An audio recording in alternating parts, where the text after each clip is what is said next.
اسی طریقے سے میرے بھائیوں اب رہا مسئلہ جب رکوع میں جاتے ہیں تو رکوع میں رفع الیدین کا مسئلہ رہا، رفع الیدین کا مسئلہ رہا رکوع میں، تو اب کیا یہ عمل ثابت ہے یا نہیں؟ تو یہ سنن ترمذی سے 257 نمبر کی روایت پیش کرتے ہیں۔ کیا روایت یوں ہے کہ عبداللہ ابن مسعود رضی اللہ تعالی عنہ تکبیر تحریمہ کے وقت ہی رفع الیدین کیا، بس ایک مرتبہ کا لفظ ہے، بس ایک مرتبہ کا۔ اب اس روایت کو دلیل بنا کر کے اپنے امام کا قول ثابت کرنے کے لیے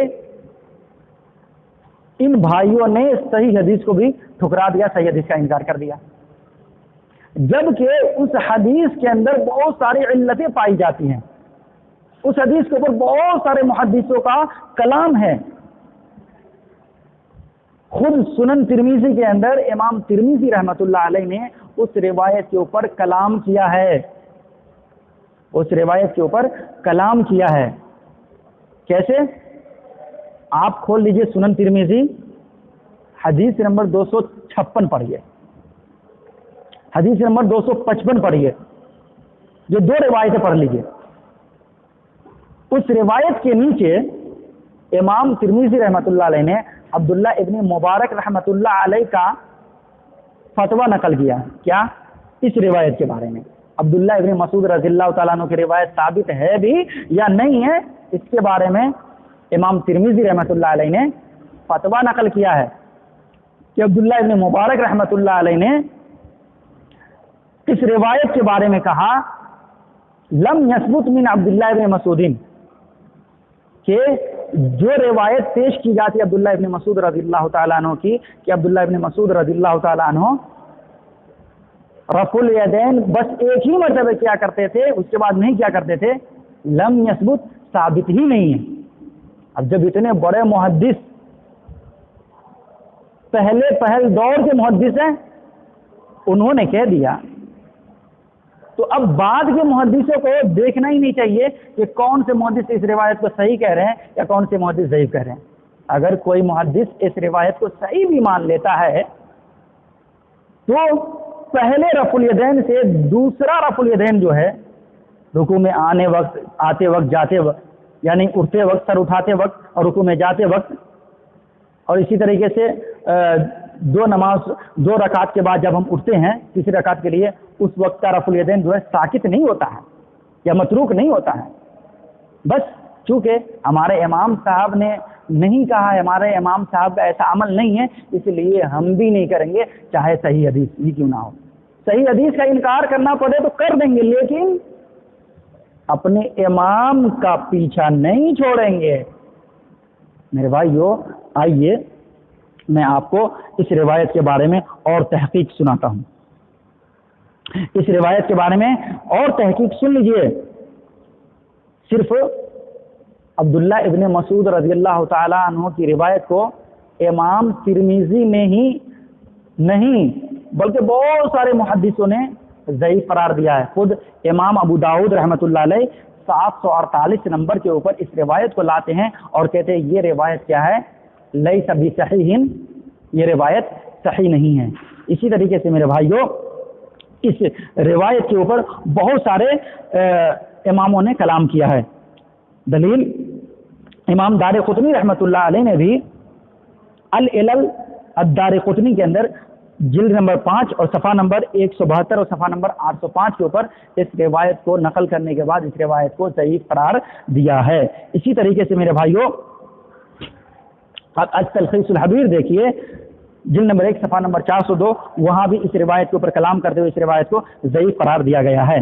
اسی طریقے سے امام ابن حبان رحمۃ اللہ علیہ نے بھی اس روایت کو ضعیف قرار دیا ہے، جبکہ اس کے برخلاف صحیح بخاری کے اندر، سنن ترمذی کے اندر، سنن ابو داؤد کے اندر، سنن ابن ماجہ کے اندر، یعنی حدیث کے بیشتر کتابوں کے اندر یہ حدیث موجود ہے کہ اللہ کے رسول صلی اللہ علیہ وسلم تکبیر تحریمہ کے وقت بھی رفع الیدین کیا کرتے تھے، رکوع میں جاتے وقت بھی رفع الیدین کیا کرتے تھے، رکوع سے سر اٹھاتے وقت بھی رفع الیدین کیا کرتے تھے، اور آپ صلی اللہ علیہ وسلم جب تیسری رکعت کے لیے اٹھتے اتحیات کے بعد تو وہاں بھی رفع الیدین کیا کرتے تھے۔ دلیل سنیے میرے بھائیو، بہت سارے دلائل ہیں۔ 733 نمبر صحیح بخاری کے پڑھیے، 736 نمبر پڑھیے، 737 اور 38 نمبر پڑھیے۔ یہ تمام کے تمام روایات رفع الیدین کرنے کے صحیح بخاری کے اندر ہے، صحیح مسلم کے اندر بھی ہے، سنن ترمذی کے اندر 255 نمبر پڑھیے۔ اسی طریقے سے میرے بھائیو سنن ابو داؤد پڑھیے۔ یعنی کس حدیث کے کتاب سے آپ رفع الیدین ثابت کرنا چاہتے ہیں، اس حدیث کی کتاب کو کھولیے، انشاءاللہ رب العالمین رفع الیدین کی روایت آپ کو مل جائے گی۔ اور وہ بھی میں وہ کتاب ذکر کر رہا ہوں جو صحاح ستہ کہلاتی ہے، کتب ستہ کہلاتی ہے، اہل سنت کی مین اسٹریم کی کتابیں ہیں یہ۔ ان کتابوں سے آپ روایت پیش کرو، اور انہی محدثوں نے عبداللہ ابن مسعود رضی اللہ تعالیٰ عنہ کی روایت کے اوپر کلام کیا میرے بھائیوں۔ تو یہاں عبداللہ ابن مسعود کی روایت بہت پیاری لگتی ہے، کیونکہ آپ کے امام صاحب نے ویسے ہی اس فعل کو انجام دیا، لیکن یہی عبداللہ ابن مسعود رضی اللہ تعالیٰ عنہ کی روایت جب آتی ہے اول وقت میں نماز پڑھنے کی تو وہاں بھول جاتے ہیں، وہاں عبداللہ ابن مسعود رضی اللہ عنہ کی روایت خیال ہی نہیں رہتی۔ حضرت عبداللہ ابن مسعود رضی اللہ تعالیٰ عنہ کہتے اللہ کے رسول سے، اللہ کے رسول بھلا بتائیں ایسا کون سا عمل کروں جس سے میں جنت میں چلا جاؤں؟ تو اللہ کے رسول صلی اللہ علیہ وسلم نے کیا فرمایا معلوم ہے آپ کو؟ نماز اول وقت میں ادا کرو۔ کیا کرو؟ نماز کو اس کے اول وقت میں ادا کرو۔ اور یہ کب ادا کرتے ہیں؟ آخری وقت میں ادا کرتے ہیں۔ تو یہاں عبداللہ ابن مسعود رضی اللہ تعالیٰ عنہ کی روایت خیال میں ہی نہیں آئی۔ بہرحال یہ ہے نماز محمدی صلی اللہ علیہ وسلم اور نماز حنفی میں فاصلہ، اور یہ ہے نماز محمدی صلی اللہ علیہ وسلم اور نماز حنفی میں فرق۔ اس کے بعد دیکھیے، جب یہ رفع الیدین کی بات ہو گئی تو اس کے بعد کیا کرتے ہیں بھائی؟ صف لگ گئی، صف کے بعد اللہ اکبر ہو گیا، تکبیر تحریمہ کے بعد کیا کرتے ہیں؟ سورۃ الفاتحہ پڑھتے ہیں۔ ہاں، اب سورۃ الفاتحہ کے بارے میں سنیے، مفتی صاحب کیا فرماتے ہیں کہ دیکھو امام کے پیچھے سورۃ الفاتحہ نہیں پڑھ سکتے، ہے نا بھائی صاحب؟ یا میں غلط بول رہا ہوں؟ یہاں تک کہ بریلوی بھائیوں نے کہتے ہیں کہ امام کے پیچھے اگر سورۃ الفاتحہ پڑھو گے تو منہ میں آگ بھری جائے گی۔ واہ! نماز ہم پڑھیں گے تو منہ میں آگ بھری جائے گی؟ ارے اسی آگ سے بچنے کے لیے تو ہم ایمان لائے ہیں، اسی جہنم سے بچنے کے لیے ہم ایمان لائے ہیں۔ اور جب ہم اللہ کی عبادت کریں، اللہ کے دین کو مانیں، اللہ کی وحدانیت کو مانیں، اللہ کی عبادت کریں تو ہمارے منہ میں آگ بھری جائے گی۔ پتہ نہیں یہ عالم تھا یا شیطان تھا، وہ اللہ ہی کو معلوم، اور اللہ رب العالمین ایسے لوگوں کا صحیح فیصلہ کرنے والا ہے۔ لعنت اللہ علی الکاذبین میرے بھائیو۔ اور یہاں ایک دلیل بھی دی جاتی ہے حنفی بھائیوں کی طرف سے کہ دیکھو قرآن مجید سورۃ الاعراف آیت نمبر 204 کے اندر لکھا ہوا ہے کہ جب قرآن مجید پڑھا جائے تو تم خاموشی سے سنو۔ دیکھیے دلیل کیا ہے؟ جب تمہارے سامنے قرآن پڑھا جائے تو تم خاموشی سے سنو۔ بھلا بتائیے، اس مفتی سے کوئی جا کے پوچھے، ان مفتیوں سے پوچھے جا کر کے کہ بھائی نے تم افقہ جو ہے، افقہ کا کورس کہاں سے کیا ہے، کس وشے میں کیا ہے، کس سبجیکٹ میں کیا ہے؟ حدیث رسول میں کیا ہے یا پھر کسی فلسفر کی فلسفی میں کیا ہے؟ قرآن مجید کے اندر سورۃ الاعراف جو ہے یہ مکی سورت ہے، آپ بھی اپنے گھر میں کھول کر کے دیکھ سکتے ہیں۔ یہ سورت جو ہے مکہ میں نازل ہوتی ہے، یہ سورت مکہ میں نازل ہوتی ہے، اور نماز جو ہے سن 2 ہجری میں مدینہ میں فرض ہوئی۔ تو بھلا جب نماز کا مکہ کے اندر فرض ہونے کا کوئی تصور ہی نہیں تھا تو امام کے پیچھے سورۃ الفاتحہ کا پڑھنا اور نہیں پڑھنا ثابت کیسے ہو گیا بھائی؟ ذرا سا سوچ لیجئے گا، ذرا سا سوچ لیجئے گا، انہوں نے کتنی ڈنڈیاں ماری ہے قرآن و حدیث کو بیان کرنے میں، قرآن و حدیث کو سمجھنے میں۔ بھائی 6 سال 7 سال یہ اپنے مدارس میں فقہ کی کتاب پڑھاتے ہیں، قدوری پڑھاتے ہیں، شرح الوقایہ پڑھاتے ہیں، در مختار پڑھاتے ہیں، بس ایک سال میں پوری حدیثوں کا دورہ کر ڈالتے ہیں. خاک سمجھ میں آئے گا؟ اگر آپ بھوکے ہیں، 2 ٹائم 3 ٹائم آپ بھوکے ہیں، مثال کے طور پہ آپ نے آج ناشتہ نہیں کیا اور ناشتہ بھی نہیں کیا، ساتھ میں کھانا بھی نہیں کھایا، رات میں کتنی بھوک لگی ہوگی؟ اور آپ 2 ٹائم کو چھوڑ کر بس ایک ہی ٹائم میں پورا کھانا چاہتے ہیں. ایسا ہو سکتا ہے میرے بھائیو؟ تو ذرا سا سوچنے اور غور و فکر کرنے کی بات ہے کہ حدیث رسول جو کہ شروع سے ہی پڑھنی چاہیے، شروع سے ہی حدیث رسول کی تعلیم ہونی چاہیے. 8 سال 9 سال بچہ جب حدیث رسول پڑھتا ہے تو حدیث رسول کو سمجھتا ہے.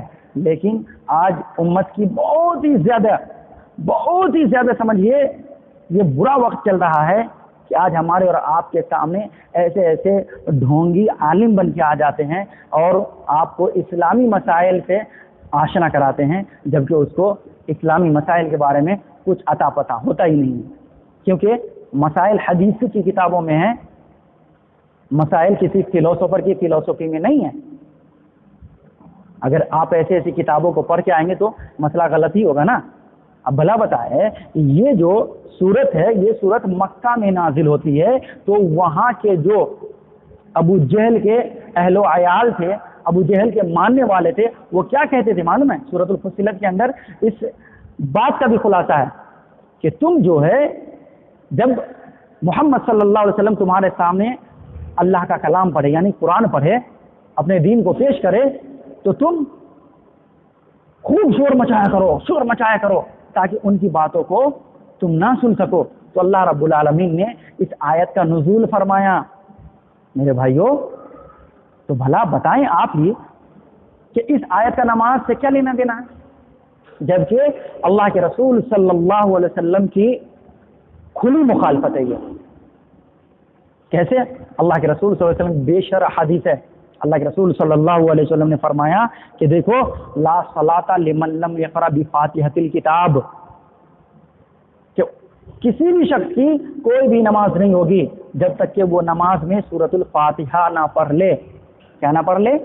سورۃ الفاتحہ نہ پڑھ لے. سنن ترمذی کھولیے گا تو آپ کو پتہ چلے گا، سنن ترمذی کے اندر اللہ کے رسول صلی اللہ علیہ وسلم کی اس حدیث کو ذکر کیا گیا ہے کہ آپ صلی اللہ علیہ وسلم فجر کی نماز پڑھا رہے ہیں. آپ صلی اللہ علیہ وسلم فجر کی نماز پڑھا رہے ہیں تو آپ صلی اللہ علیہ وسلم جب قرأت کرتے ہیں تو آپ کے پیچھے صحابہ بھی قرأت کرنے لگے.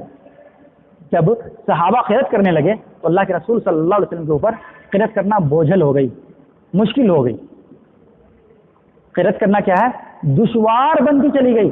آپ صلی اللہ علیہ وسلم نے جب سلام پھیرا تو آپ صلی اللہ علیہ وسلم نے فرمایا کہ تم میں سے کون قرأت کر رہا تھا؟ تو کسی صحابی نے کہا اللہ کے رسول صلی اللہ علیہ وسلم میں قرأت کر رہا تھا. جب اللہ کے رسول صلی اللہ علیہ وسلم نے اس ماجرے کو دیکھا تو آپ صلی اللہ علیہ وسلم نے فرمایا کہ دیکھو میرے پیچھے قرأت نہ کیا کرو الا بفاتحۃ الکتاب و الا بام القرآن، بغیر سورۃ الفاتحہ کے تم میرے پیچھے کوئی اور سورت نہ پڑھو. یعنی آپ صلی اللہ علیہ وسلم کے ساتھ جو صحابی رسول تھے وہ سورۃ الفاتحہ کے علاوہ دوسری سورت بھی جو آپ صلی اللہ علیہ وسلم نے نماز میں قرأت کیا اس سورت کو بھی قرأت کر رہے تھے پیچھے. آپ صلی اللہ علیہ وسلم کے پیچھے صحابی رسول کیا کر رہے ہیں؟ آپ صلی اللہ علیہ وسلم جو سورت پڑھ رہے ہیں، یعنی مثال کے طور پہ لا اقسم بیوم القیامہ ولا اقسم بالنفس اللوامہ، یہ سورت کی ہم تلاوت کریں تو ہمارے پیچھے آپ لوگ بھی قرأت کرنے لگے جس کو یاد ہو، تو ہمارے اوپر کیا ہو گئی؟ وہ سورت قرأت کرنا بوجھل ہو گئی. تو اللہ کے رسول صلی اللہ علیہ وسلم نے فرمایا کہ دیکھو میرے پیچھے محض سورۃ الفاتحہ پڑھا کرو کیونکہ بغیر سورۃ الفاتحہ کی نماز نہیں ہوتی. اب یہ کیا کہیں گے؟ ہاں صاحب میں بھی کہاں کہہ رہا ہوں کہ نماز نہیں ہوتی، میں بھی تو کہہ رہا ہوں نماز حقیقت نہیں ہوگی بغیر سورۃ الفاتحہ کے. امام صاحب تو پڑھ ہی لیتے ہیں نا، تو امام کے پیچھے کی بات ہے کہ امام کے پیچھے نہیں پڑھنا چاہیے. آئیے اس سوال کا بھی جواب ہم حدیث شریف میں رکھے ہیں صاحب، اور بہت ہی محبت سے ہم آپ کو دیتے ہیں. صحیح مسلم کھولیے اور صحیح مسلم کے اندر 878 نمبر کی روایت ہے، بس اسی سوال کا جواب ہے.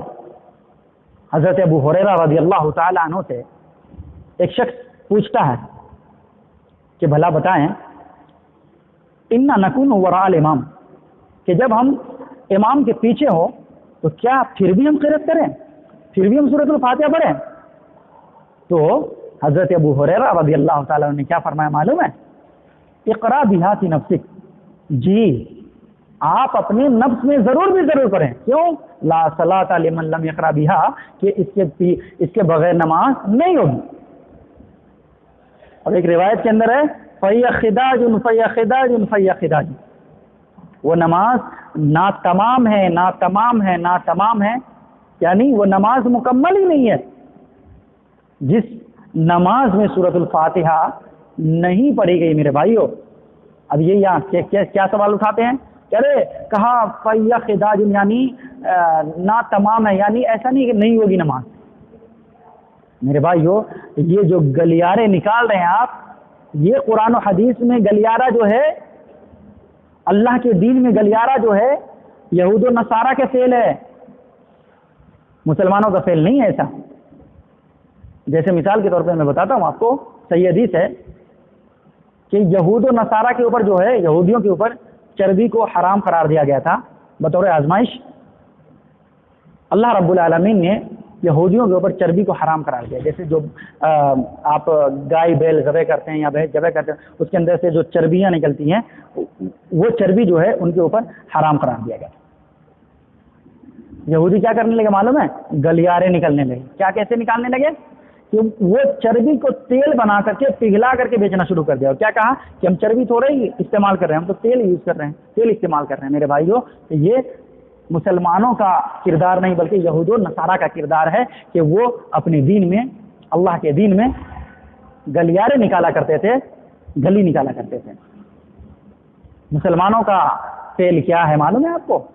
مسلمانوں کا فعل میرے بھائیوں وہی ہے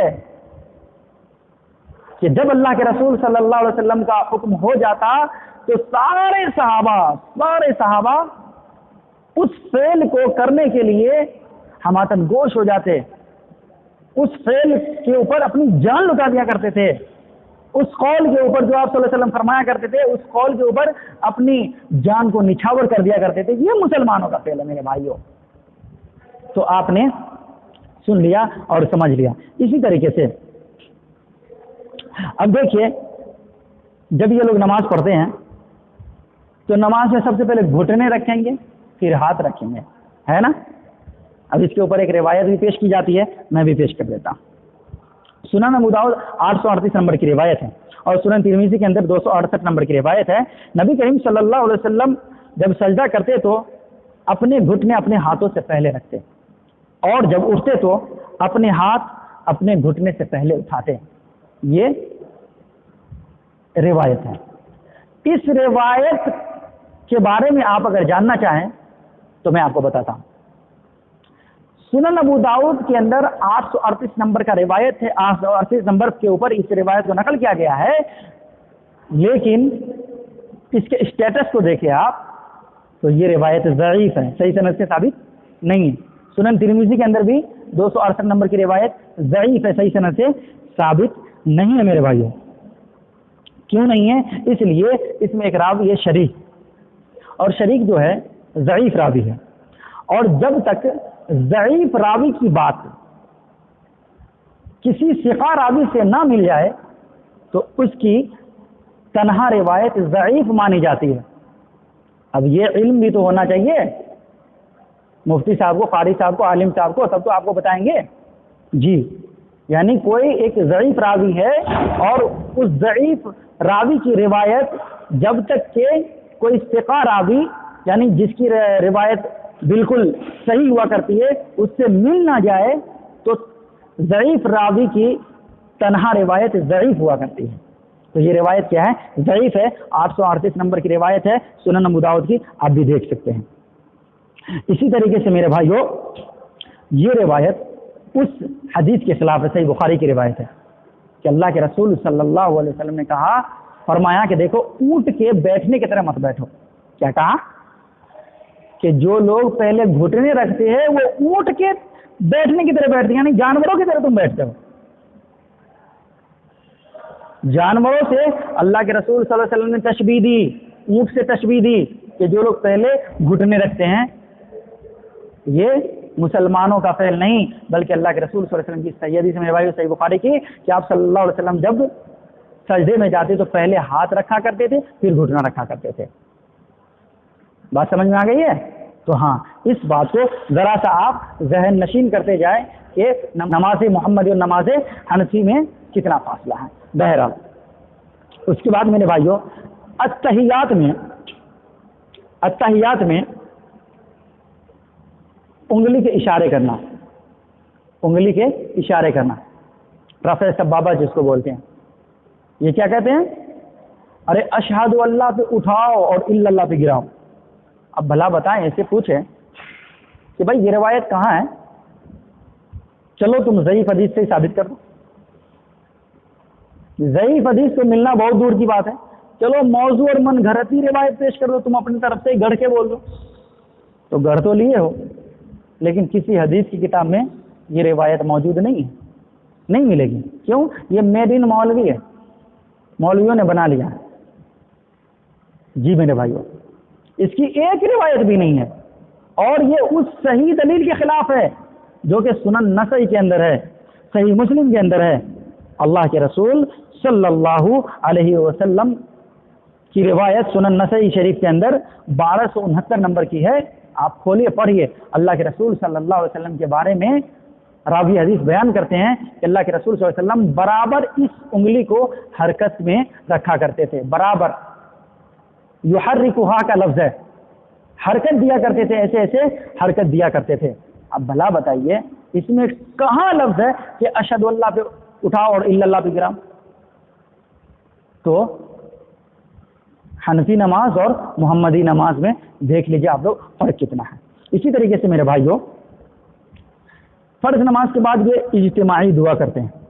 ادھر السلام علیکم ورحمۃ اللہ، السلام علیکم ورحمۃ اللہ کیا اور اس کے بعد فوراً اللہ اکبر اللہم صلی علی محمد وعلی، اس طریقے کی ربنا آتنا فی الدنیا حسنہ وفی الآخرۃ حسنہ اللہ اکبر الحمدللہ رب العالمین، اس طریقے سے دعائیں کر لیتے ہیں. بھلا بتائیں بھائی یہ کہاں سے تم لائے ہو؟ کوئی پوچھنے والا نہیں ہے. بس سارے کے سارے لوگ بیل کی طرح بیٹھے ہوتے ہیں، ہاں ہاں ہاں ہاں سبحان اللہ لڑتے رہتے ہیں، منہ ہلاتے رہتے ہیں، بس اپنے منڈی کو ہلائیں گے اور پھر مفتی صاحب سے ایک سوال بھی نہیں ہوگا، بس فوراً نہیں بیل کی طرح چلے جائیں گے لائن لگا کر کے. بھائی مفتی صاحب نے کیا آج بیان کیا؟ کیا بیان کیا؟ قرآن و سنت کے خلاف بیان کر رہا ہے اور وہ بیان ہو گیا. کیا بیان ہو گیا؟ مفتی صاحب سے ذرا سا سوال کیا جائے، قاری صاحب سے سوال کیا جائے، حافظ صاحب سے سوال کیا جائے کہ بھلا بتائیں یہ جو عمل آپ بتا رہے ہیں یہ حدیث سے ثابت ہے یا نہیں؟ تب دیکھو مفتی صاحب کے پاجامے گیلے ہو جائیں گے. جی کیوں؟ اس لیے میں بتاتا ہوں کہ اللہ کے رسول صلی اللہ علیہ وسلم جب سلام پھیر کر کے آپ صلی اللہ علیہ وسلم فارغ ہو جاتے تو آپ صلی اللہ علیہ وسلم جو ہے مقتدیوں کی طرف اپنا رخ پھیر لیتے اور آپ صلی اللہ علیہ وسلم اذکار پڑھا کرتے تھے. ایک بار بلند آواز سے کہتے اللہ اکبر، پھر کہتے استغفر اللہ استغفر اللہ استغفر اللہ، پھر آپ پڑھتے اللہم انت السلام انت السلام تبارک یا جل جلال والاکرام ربی اعنی علی ذکرک و شکرک و حسن عبادتک لا الہ الا اللہ وحدہ لا شریک لہ الملک وله الحمد وهو علی کل شیء قدیر. اور اس طریقے کے بہت سارے اذکار آپ صلی اللہ علیہ وسلم پڑھا کرتے تھے. تو یہ دعا کرنا اجتماعی طور پر قرآن و حدیث سے ثابت نہیں ہے، رسول اللہ صلی اللہ علیہ وسلم کے اقوال و افعال سے ثابت نہیں ہے، صحابہ کے اقوال و افعال سے ثابت نہیں ہے. میرے بھائیو تو قرآن مجید جو ہے کس کے اوپر نازل ہوا؟ محمد الرسول اللہ صلی اللہ علیہ وسلم کے اوپر نازل ہوا. اور آپ صلی اللہ علیہ وسلم سے زیادہ کسی اور ہستی نے قرآن مجید کو نہیں سمجھا ہے، اللہ کے دین کو نہیں سمجھا ہے. اور آپ صلی اللہ علیہ وسلم نے جس طریقے سے اپنے صحابہ کو درس دیے تو اس طریقے سے صحابہ نے جتنا سمجھا ہے اس سے زیادہ کسی اور نے نہیں سمجھا ہے، جس کے بارے میں قرآن مجید میں کیا کہا؟ رضی اللہ عنہم ورضوا عنہ. دنیا کی زندگی میں ہی اللہ نے اپنی رضامندی کی سرٹیفکیٹ صحابہ کرام کو دے دیا. تو میرے بھائیوں میں آپ سے مؤدبانہ اور مخلصانہ یہی گزارش کروں گا کہ آپ مقلدیت کی چادر کو ہٹائیے، تقلید کے چشمے کو اتاریے، تقلید کے لبادے کو اتاریے اور آئیے قرآن مجید کی طرف، آئیے محمد رسول اللہ صلی اللہ علیہ وسلم کی تمام حدیثوں کی طرف. آئیے قرآن و حدیث کی طرف میں آپ کو دعوت دیتا ہوں، اور بہت ہی محبت سے دعوت دیتا ہوں کہ آپ نے ابھی دیکھ لیا اس درس کے اندر کہ نماز حنفی اور نماز محمدی صلی اللہ علیہ وسلم میں کتنا فاصلہ ہے۔ تو میرے بھائیوں، یہ آپ کے اوپر ذمہ داری بنتی ہے کہ آپ اللہ کے رسول صلی اللہ علیہ وسلم کے طریقے کو اپناتے ہیں یا کسی امام کے طریقے کو اپناتے ہیں۔ تو میرے بھائیوں، میں آپ سے یہی گزارش کرتا ہوں اور یہی التماس و مؤدبانہ التماس کرتا ہوں، یہی گزارش کرتا ہوں، اپیل کرتا ہوں میرے بھائیوں کہ ہم سب لوگ کلمہ لا الہ الا اللہ محمد رسول اللہ کے پڑھنے والے ہیں، تو آئیے ہم اپنی عبادت اسی طریقے سے کریں جس طریقے سے اللہ کے رسول صلی اللہ علیہ وسلم نے کیا ہے۔ کیوں؟ صحیح بخاری کے اندر 631 نمبر کی روایت ہے، اللہ کے رسول نے کیا فرمایا؟ صلو کما رأیتمونی اصلی، نماز اسی طریقے سے پڑھنا جس طریقے سے مجھے پڑھتے ہوئے پایا ہے، دیکھا ہے۔ تو میرے بھائیوں، آئیے نماز کو اسی طریقے سے ہم ادا کریں جس طریقے سے رسول اکرم صلی اللہ علیہ وسلم نے ادا کیا ہے۔ بس یہ مختصر سی باتیں تھی جو میں نے آپ کے سامنے بھی بیان کیا، اور میں امید بھی کرتا ہوں کہ انشاءاللہ رب العالمین جتنے بھی لوگ اس بیان کو ابھی سن رہے ہیں، جتنے بھی لوگ اس بیان کو پھر بعد میں سنیں گے، انشاءاللہ رب العالمین اس بیان کو بغور سماعت کریں گے انشاءاللہ، اور اس بیان کو خاص کر کے اپنے ان بھائیوں تک بھی پہنچائیں گے جو بھائی قرآن حدیث سے نابلد ہیں، قرآن حدیث سے لابلد ہے، ان لوگوں تک بھی پہنچائیں گے انشاءاللہ رب العالمین۔ اللہ رب العالمین سے میں دعا کرتا ہوں، اللہ رب العالمین ہم تمام کے تمام لوگوں تمام پر مذکورہ باتوں کو سمجھنے کی توفیق عطا فرمائے۔